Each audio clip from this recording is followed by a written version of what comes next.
మహాదేవుడును మన రక్షకుడునైన యేసుక్రీస్తు వారి నామములో శుభములు కలుగునుగాక. నేటి వాక్య ధ్యానము ఓబద్యా గ్రంథము 12వ వచనం. నీ సహోదరుని శ్రమానుభవ దినమును చూచి నీవు ఆనందమొందతగదు. యోధా వారి నాశన దినమున వారి స్థితిని చూచి నీవు సంతోషింపతగదు. ప్రియులారా, ఒక అధ్యాయం కలిగిన ఈ ఓబద్యా గ్రంథం ఎదోమీయులకు సంభవింపబోయే నాశనమును గూర్చి దేవుడు రాయించటం ఈ గ్రంథంలో మనం చూస్తాం. ఎదోమీయులు అనగా ఏశావు సంతతివారు. ఏశావు, యాకోబు ఇద్దరు అన్నదమ్ములు, ఒక తల్లి బిడ్డలు. కాలక్రమేణా ఎదోమీయులు ఇశ్రాయేలీయులకి శత్రువులుగా మారటం లేఖనముల్లో మనం చూడగలుగుతాం.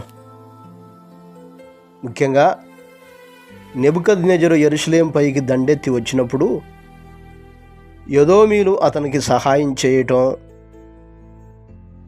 అతని పక్షాన్ని నిలబడి అతడు యెరూషలేమును దోచుకుంటుంటే వీరు కూడా దానిలో పాలివారై ఆ దోపుడు సొమ్మును చేజిక్కించుకోవటానికి సిద్ధపడటం మనం చూస్తాం. ఇంకంత మాత్రమే కాదు, ఇశ్రాయేలు బాధింపబడతా ఉంటే శత్రువుల చేత నాశనాన్ని పొందుకుంటుంటే సహాయం చేసే స్థితిలో ఉండి కూడా సహాయం చేయకుండా దూరంగా నిలవబడి సంతోషించటం, ఆనందించటం మనం చూస్తున్నాం. అందుకనే ఈ యొక్క అధ్యాయంలో మనం చూస్తే నువ్వేం చేసావో నీవు చేసినట్టే నీకు నువ్వు చేయబడుతుంది, నీవు చేసినదే నీ నెత్తి మీదకు వస్తుంది. నీవు నా ప్రజలు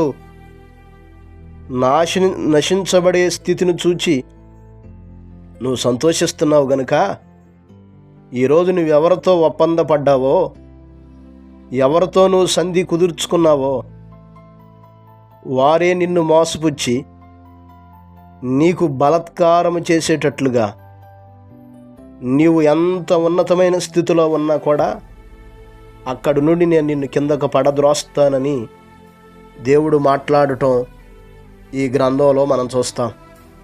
ప్రియులారా, ఈ మాటలు మనము కూడా పరిశీలన చేయాలి. ఎదోమీయుల వలె నేటి దినాల్లో చాలామంది తమ సహోదరులు కానీ, బంధువులు కానీ, స్నేహితులు కానీ ఆపదలో ఉన్నప్పుడు, కష్టంలో ఉన్నప్పుడు, ఇబ్బంది స్థితిలో ఉన్నప్పుడు సహాయం చేసి తోడుగా ఉండవలసింది పోయి సంతోషించేవారుగా ఉంటున్నారు, ఆనందించేవారుగా ఉంటున్నారు. ఇది దేవుని పిల్లలకు తగినది కాదు. వాక్యంలో చాలా స్పష్టంగా రాయించాడు.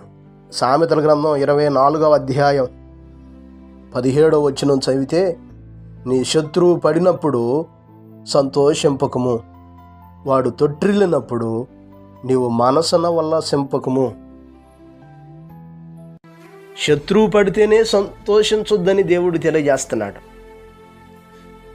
మరి ఈరోజు సహోదరులు పడిపోతే, తోటి విశ్వాసులు పడిపోతే, వారు ఇబ్బంది కలిగిన పరిస్థితుల్లో ఉంటే, వ్యాధుల్లో, అపాయాల్లో, కష్టాల్లో ఉన్నప్పుడు ఆదుకొనవలసిన స్థితిలో ఉండాల్సినటువంటి మనము సంతోషిస్తూ దూరంగా నిలబడి చూస్తున్నామా?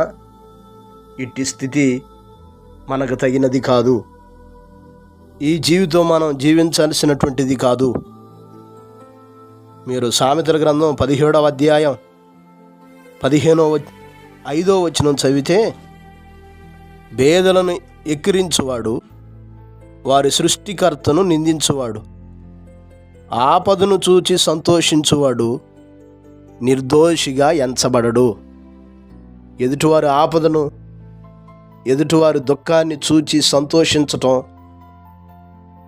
మంచిది కాదని అటువంటి వారు నిర్దోషులుగా ఎంచబడరు అని తెలియజేయటం మనం చూస్తున్నాం. ఈరోజు మరి మన స్థితి ఎలాగుంది? ఎదుటివారు అపాయములో ఉంటే వారికి మనం సహాయం చేయాలి కదా. పడిపోయిన స్థితిలో ఉంటే ఆదరించాలి కదా. ఒంటరి స్థితిలో ఉంటే చేయూతనివ్వాలి కదా. ఆపదల్లో ఉంటే వారికి మనం మేలు చేయాలి కదా. ఇది దేవుని బిడ్డల లక్షణం. దైవ ప్రేమ కలిగినటువంటి వారి యొక్క లక్షణం.